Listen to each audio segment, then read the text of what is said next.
Еместер ме? Үшінші нұсқа талдау. Бастаймыз.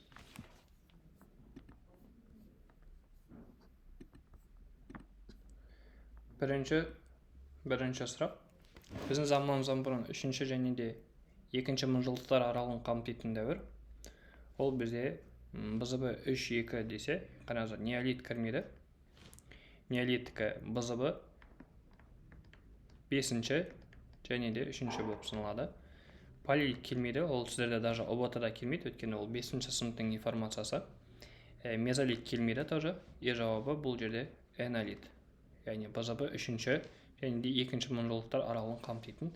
Бұл бізде басқаша аты, естеріңізге түсіріңіздер, мыс тас дәуірі деп аталған екен. Мыс тас дәуірі. Бұл бізде энолит болып саналады. Енді қараңыздар, энолиттегі басты жаңалықтардың бірі ол жылқыны қолға үйрету. Жылқыны қолға үйрету. Атақты бізде мәдениет бар. Ол мәдениеттің атын сіздер жақсы білесіздер. Ботай мәдениеті. Ботай мәдениетін зерттеген Зайберт деген бар еді ғой. Вот осы. Жақсы. Келесі. Қарлықтардың жетекші тайпасы, жалпы қарлықтардың уақыты 756-940 жылдар аралығын қамтиды. Бұл жерде жетекші тайпа ол бұлақ болып саналады. Ашина, ол бізде түрік қағанаты. Ашина, Ашидзе деген жалпы түрік қағанаты бумындардың ата бабасы. Яғма деген естеріңізде болса Қарахан деген мемлекетті өткен едік. Сол жерде Яғма, Жегел деген тайпалар бар еді. Ел бөрелі деген, бөрі деген сөзбен жаттасаңыздар бол. Қазақ, яғни бөрі, қасқыр деген бізде сөз бар. Яғни ол бізде Қыпшақ. Яғни Қыпшақтың шығыс қанатын басқарған, яғни шығыс Қыпшақ, батыс Қыпшақ деген болған еді. Батыстікі Тоқсоба, шығыстікі осы ел бөрілі, яғни билеуші тайпа осы ел бөрілі болып саналады екен. Келесі. Көшпелілер тұрмысында малдың жаппай қырылуының атауы ол бізде жұт деп аталады. Тағы да бізде жаз айында жаңбырдың жаумай қоюынан болатын, яғни климаттық жағдай минус болатын, ол бізде қуаңшылық деп аталады. Білесіздер, қуаңшылық осы жақында ғана байқау сынағын жазыңыздар. Байқау сынағы кезінде жаңбырдың жауын сұрайтын бір жоралғы, ол бізде тас аттық деген жоралғы еді. Келесі. 20 ғасырдың басында жарық көрген алғашқы журнал, мына жердегі сіздер осы журнал деген сөзді жаттасаңыздар болады. Ол бізде Айқап журналы 1911-1915 жылдар аралығында шыққан. Мұхамеджан Сералин редакторы болады. Қай қалада? Троицк деген қалада жарыққа шығып отырған еді. Тағы да бізде атақты газет бар. 1913-1918 жылдар аралықтарында шығып отырған. Ахмет Байтұрсынұлы редакторы болған. Қандай газет? Оны білесіздер. Қазақ газеті. Қазақ газеті қай қалада шығып отты? Ол бізде Орынбор. Яғни Орынбор қаласында бізде екі жалпы қазақтық съезд өткен еді. Бірінші жалпы қазақтық, екінші жалпы қазақтық съезд өтеді. Жақсы, келесі. Қала халқының жылдам өсуін білдіретін ұғым. Жылдам өсуі ол бізде урбанизация, яғни урбандалу деген сөз бар. Депортация ол яғни қуу. Мысалы, қазақ жеріне 3 кезеңде депортацияланған. Ұлы Отан соғысына дейін, яғни Ұлы Отан соғысына дейін, сосын Ұлы Отан соғысы кезінде Ұлы Отан соғысынан кейін. Енді примерно естеріңізге түсірейік. Ұлы Отан соғысына дейін бізде корейлер көшкен, поляктар көшкен. Ал Ұлы Отан соғысы кезінде немістер көшкен.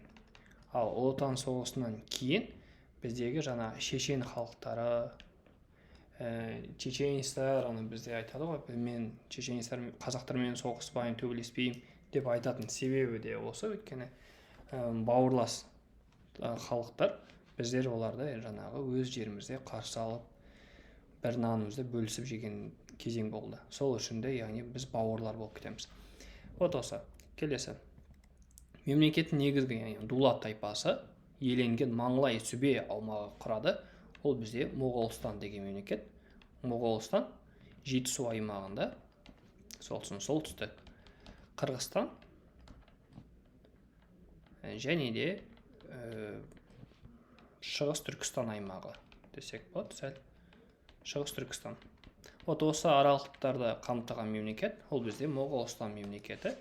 Негізін қалаған бізде Тоғылық Темір. Тоғылық Темір. Жалпы естеріңізде бар болса, дулат тайпасының шыққандарға оларда Ұлысбек деген лауазым берілген еді. Ұлысбек атақты дулат тайпасының, ойбай кешіріңіздер, атақты дулат тайпасынан шыққан әмір Полатшы. Жақсы. Келесі. 19 ғасырдың екінші жартысында қазақ халқының қоғамдық саяси ойын дамытып, ұлттық сана сезімін оятқан жағдай, ол бізде ұлттық отаршылдық езгінің күшеюі. Жалпы бізде 1867-68 жылдарда реформа болады.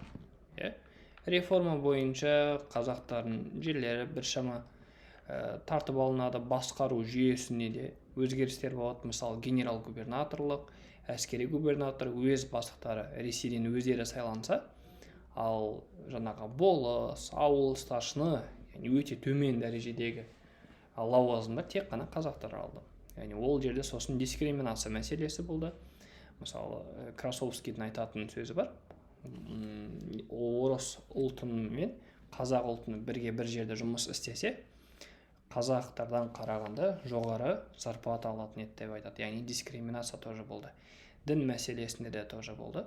Яғни мешіттерді салу үшін де рұқсат сұрайды. Мешіттерге имамның өзі ол патша үкіметіне бағынышты, яғни сол жаққа қызмет атқаратын адам болу керек деген сияқты сондай өздерінің ережелері болған еді.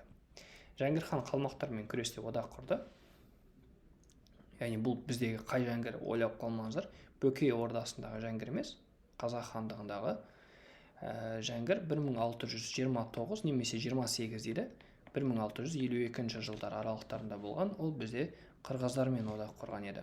Яғни атақты біздегі шайқас 1643 жылы яғни Орбұлақ деген шайқас болған еді. Ең үлкен.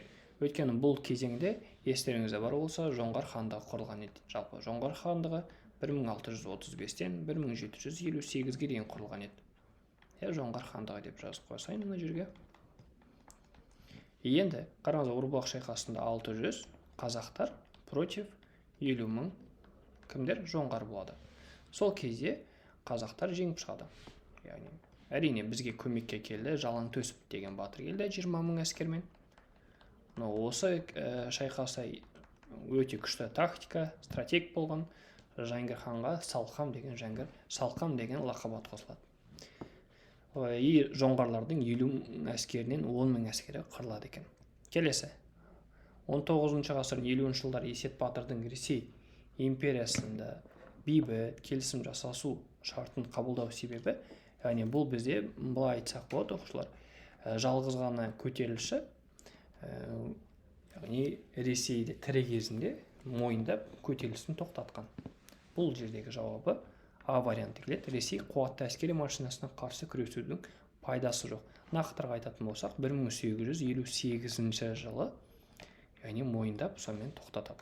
Бұлар жалпы 50 жылдары қай жақтардағы Арал бойындағы Сырдарияның төменгі ағысында көтерілісті жасағандар. Есет батыр бар. Сосын тағы да бізде Жанқожа Нұрмұхамедұлы деген бар. Жанқожа Нұрмұхамедұлы.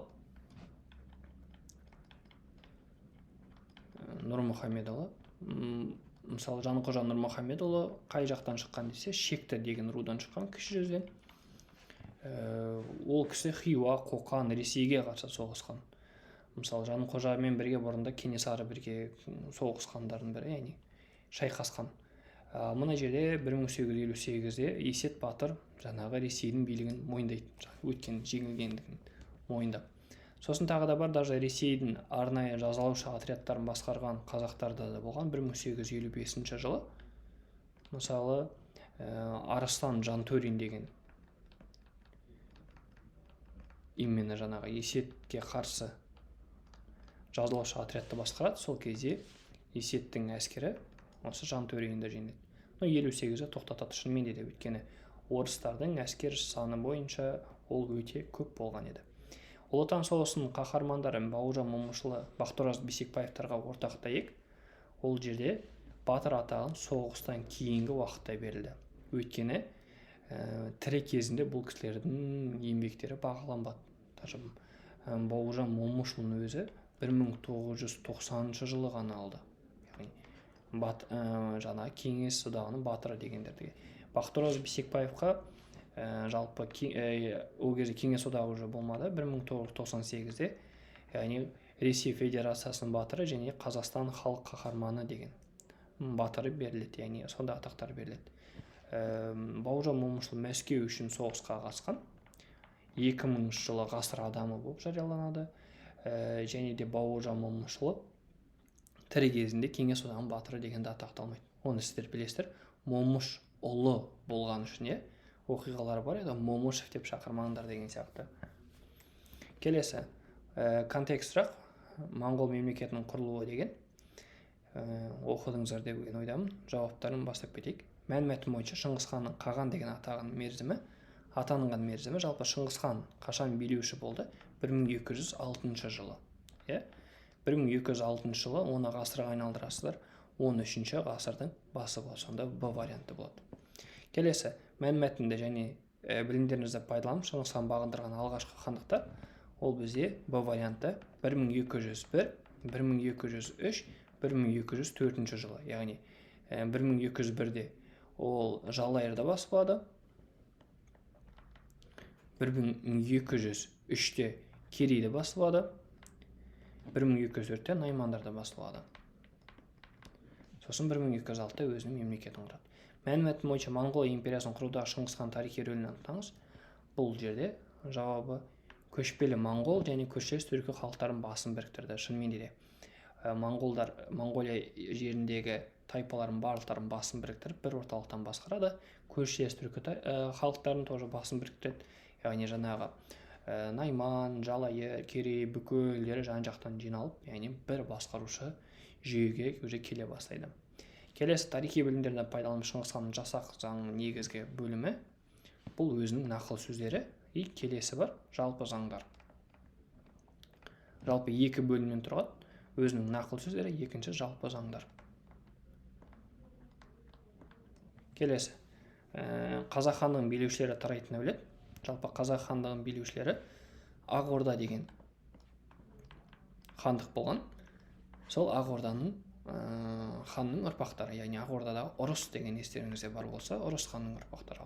Ал Ұрыс ол Орда еженің ұрпақтары. Ал Орда ежен ол Жошының тұңғыш ұлы. Сонда Шыңғысхан ұрпағы Жошыдан тарайды. Келесі мәтін, номер 2-ші мәтін, жалпы номер 2-ші мәтін ол бізде жазып кетесек 1954 жылы тың игеруге байланысты жазылған мәтін. Мына жердегі басты мақсаты астық өндіруде ұлғайту, яғни Қазақстанда бұл жерде 54 жылдан бастап Хрущев отырған еді, Никита Хрущев. Бұл кісі жүйе жасайды, яғни Қазақстанның солтүстік аймақтары бос тұр ғой деп, сол аймақтарға жаңағы не нәрсен өзінің жүйесін енгізеді. Жаңа астық базасы ретінде пайдаланғысы келеді. Соның ішінде біздің Қазақстан аймақтарында 6 облысымызды таңдайды. Қостанай оның ішінде кіреді. Оның ішінде Ақмола, Павлодар, Торғай, Көкшетау және де солтүстік Қазақстан облысы. Осы 6 облыстың барлығында жаңағы астық базасы ретінде жасауға әрекет жасайды. И осы кезде бізде қарсы шыққан біздің Қазақстанда басқарып отырған бірінші хатшымыз болған Жұмабек Шаяхметов деген. Шаяхметов биліктен кетеді. Шаяхметов билік еткен жылдары, яғни 1946 жылдан 1954 жылдарға дейін отырады. Яғни бұл бос жатқан жоқ, ол жақта мал шаруашылығымен айналысады деп айтады. Келесі, мәнмәтінді және тарихи білімдеріңізді пайдаланып, 20 ғасырдың 60-70 жылдары ауыл шаруашылығында тиімділіктің төмендеген басты себебі неде болды?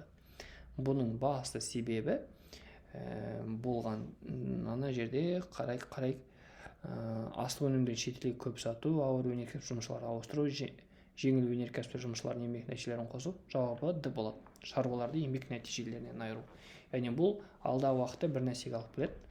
Тоқырау кезеңіне алып келеді. Яғни орысша застой кезеңі.